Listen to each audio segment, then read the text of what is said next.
Okay, welcome to the session. ఈరోజు సెషన్లో మనం ఫ్రాక్షన్స్ని మన నిత్య జీవితంలో ఎలా అప్లై చేసుకోవాలో నేర్చుకోబోతున్నాం.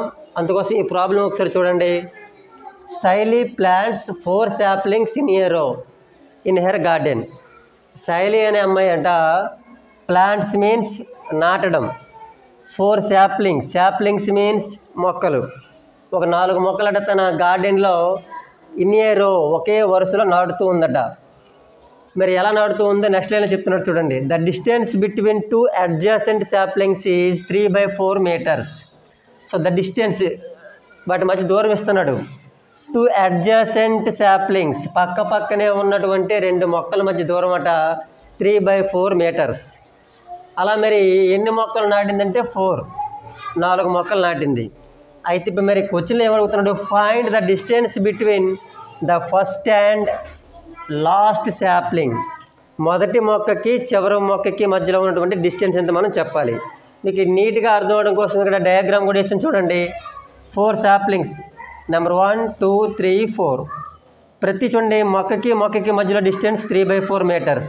ఇక్కడ కూడా 3/4 meters, ఇక్కడ కూడా 3/4 meters. అంటే డయాగ్రామ్ని మీరు వేసుకోగలడం వస్తే ఈజీగా మనం ఆన్సర్ చేయొచ్చు కదా. సింపుల్గా మీరే చెప్పేస్తారు చూడండి. సో ఇక్కడ నుంచి టోటల్గా 4 మొక్కల్లో ప్రతి 2 మొక్కలకి మధ్యలో ఉన్నట్టు ఒక డిస్టెన్స్ ఏమో 3/4. సో ఇక్కడ ఒక 3/4, ఇక్కడ ఒక 3/4, ఇక్కడ ఒక 3/4. టోటల్గా ఎన్ని 3/4 వచ్చి ఇక్కడ 3/4 వచ్చాయి. ఇండైరెక్ట్గా ఆ 3/4 మూడింటిని కూడా యాడ్ చేస్తే అదే మన ఆన్సర్, అంతేనే కదా. ఇప్పుడు నేను ఏం చేస్తాను చూడండి, సింపుల్గా మనకు కావాల్సింది మనం డైరెక్ట్గా రాస్తున్నాను. The distance, so the distance between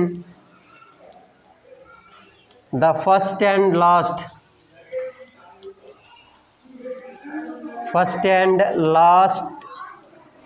sapling, అంటే మొదటి మొక్క నుంచి చివరి మొక్క వరకు ఉన్నటువంటి డిస్టెన్స్. ఇండైరెక్ట్గా మనం ఎవరెవరు యాడ్ చేయాలి, 3/4 meters plus 3/4 meters plus 3/4 meters. ఎక్కువ మంది అంటే సగం మంది విద్యార్థులు చేసే పొరపాటు ఏంటి, ఇలా వచ్చేటప్పుడు న్యూమరేటర్లతో పాటు డినామినేటర్లు కూడా యాడ్ చేస్తూ ఉంటారు. అది తప్పుగా నోట్ చేయడం జరుగుతుంది. ఇక్కడ ఇవన్నీ కూడా డినామినేటర్స్ అన్ని ఈక్వల్గా ఉన్నాయంటే అర్థం ఏంటి, ఇవన్నీ కూడా లైక్ ఫ్రాక్షన్స్లో మనం ఎన్ని ఈక్వల్గా ఉన్నా ఒక 4 తీసుకోవాలి. ఓన్లీ న్యూమరేటర్స్ మాత్రం యాడ్ చేయాలి. 3 + 3 6, 6 + 3. సో టోటల్గా మనకి ఎంత వచ్చిందంటే 9/4 meters. ఓకేనా. లేదా మనకి మిక్స్డ్ ఫ్రాక్షన్లు ఇచ్చాడు అనుకోండి, మనం మార్చుకోవచ్చు. 4తో 9 డివైడ్ చేస్తే సో 4 2 8, 1 రిమైండర్. దీన్ని మరొక విధంగా మిక్స్డ్ ఫ్రాక్షన్ అలా చెప్పొచ్చు. ముందు కోషెంట్ రాసుకోవాలి, దేర్ ఆఫ్టర్ రిమైండర్నేమో న్యూమరేటర్లో, అలాగే డివిజర్నేమో డినామినేటర్ ప్లేస్లో రాసుకుంటే 2 and 1/4 meters. సో ఇదైనా ఆన్సర్ ఒకటే, ఓకేనా. సో ఈ విధంగా మనం సాల్వ్ చేస్తాం. ఓకే, మరి ఫ్రాక్షన్స్ తాలూకా అప్లికేషన్ తాలూకా ప్రాబ్లంలో మరొక ప్రాబ్లం చూడండి. Lipika reads a book for 1 and 3/4 hours every day.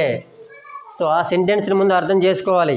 Lipika అనే అమ్మాయి అంట రీడ్స్ ఏ బుక్, చదువుతూ ఉందట ఏంటి, ఎవ్రీడే, ప్రతిరోజు కూడా 1 and 3/4 hours చదువుతుంది. ఒక బుక్లో 1 and 3/4 hours అనమాట, ప్రతిరోజు కూడా చదువుతూ ఉంది. మరి ఆ ప్రకారం she reads the entire book in 6 days. 6 రోజుల్లో ఎంటైర్ బుక్ మొత్తాన్ని చదివేసింది. కానీ రోజుకి ఎన్ని గంటలు చదువుతుంది, 1 and 3/4. రోజు మొత్తం చదువుకుని ఉండట్లేదు, రోజులో 1 and 3/4 hours మాత్రమే చదువుతుంది. అలాగా టోటల్గా ఎన్ని డేస్ చదివిందంట, 6 days.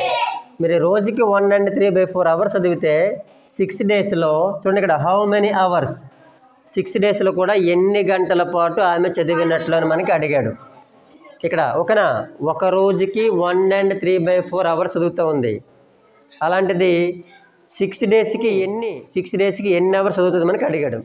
అది ఇప్పుడు చెప్పండి, మీరు ఒక రోజుకి అంత చదివితే 6 రోజులకి ఎన్ని గంటలు చదువుతుంది అంటే మనము ఎడిషన్ చేయాలా, ఇంటూ చేయాలా, డివిజన్ చేయాలా, సింపుల్గా మల్టిప్లికేషన్ చేయాలి, అంతేనా.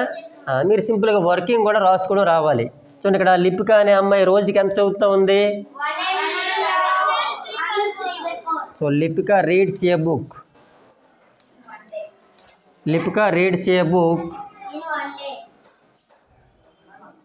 For every day. ఎన్ని గంటలు చదువుతూ ఉంది? 1 and 3/4 hours. తర్వాత చూడండి, అలాగా నెంబర్ ఆఫ్ డేస్ ఎన్ని రోజులు చదివింది అమ్మాయి? సో నెంబర్ ఆఫ్ డేస్ అని రాసుకుంటారు, that is equal to 6 days. ఇప్పుడు మనకు కావాల్సింది హౌ మెనీ అవర్స్. ఆ హౌ మెనీ తీసేసి నెంబర్ ఆఫ్ అవర్స్ అని రాసుకుంటారు. So number of hours in all were required by her to read the book.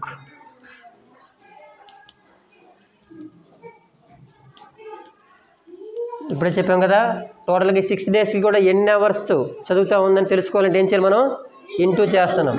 So కాబట్టి చూడండి, 1 and 3/4ని ఈ 6ని మనం ఇంటూ చేస్తున్నాం.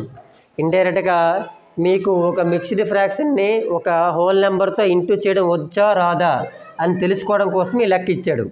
ఇది ఒక మిక్స్డ్ ఫ్రాక్షన్ కదా, దీన్ని ఇంప్రాపర్ ఫ్రాక్షన్గా ఎలా చేస్తాం? 7/4. చూడండి, 4 1 4, 4 3 కలిపితే 7/4 ఇంటూ 6 వేసుకుంటారు. అలాగే ఓకేనా?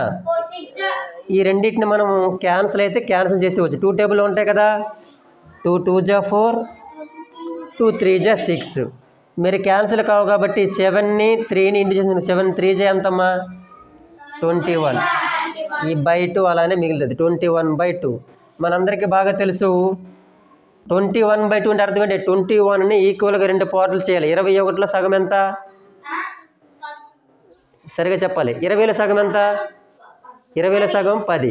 1లో సగం ఎంత? హాఫ్. కాబట్టి 20లో సగం 10, 1లో సగం half, that is equal to 10.5 hours.